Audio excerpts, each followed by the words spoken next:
Pohon berukuran besar di depan rumah Prabowo di Jalan Sriwijaya, Jakarta Selatan, tumbang. Pohon tumbang itu menimpa satu unit mobil Fortuner yang terparkir di pinggir jalan. Pada Selasa, 16 Januari 2024, mobil berwarna hitam tersebut tampak ringsek setelah tertimpa pohon. Pecahan kaca mobil berserakan di jalan tetapi beruntung tak ada orang di dalam mobil. Saksi mata bernama Ganjar Andika buka suara terkait pohon tumbang di rumah Prabowo itu. Ganjar mengatakan, tak ada kendaraan ataupun orang lewat saat pohon tumbang.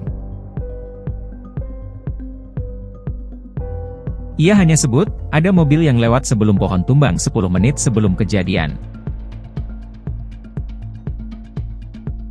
Beruak, kayak ini saja. Apa, kayak gemuruh gitu suaranya, ucap Ganjar. Ganjar kaget saat kejadian dan khawatir pohon itu tiba-tiba mengenai dirinya.